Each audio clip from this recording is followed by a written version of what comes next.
Hey guys, it's Mike from GWA Auto Parts, and today we're here with the AA Ignition Replacement Diesel Fuel Filter Kit. This diesel fuel filter kit works exclusively for just the 2016 to 2019 Nissan Titan XD when equipped with the 5.0 liter diesel engine. What this diesel fuel filter set does is it helps screen out dust, dirt, rust, and any other particles that might be in the fuel before entering the system of your vehicle. And should those run through your engine, serious damage could occur.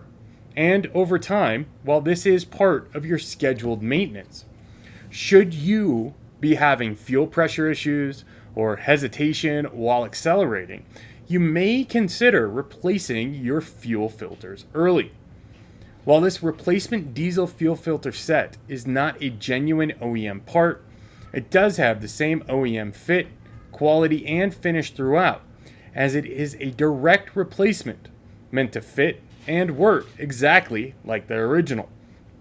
However, this set does come with all new O-rings, and both the filter designs have been redesigned for maximum filtration.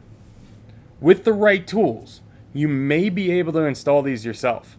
Make sure you depressurize and drain the fuel in the filters prior to replacing. And then, once the new ones are there, pressurize the fuel system for a few minutes before starting up your vehicle for the first time. If you have any questions about this replacement diesel fuel filter kit, please reach out to us anytime. We're glad to help.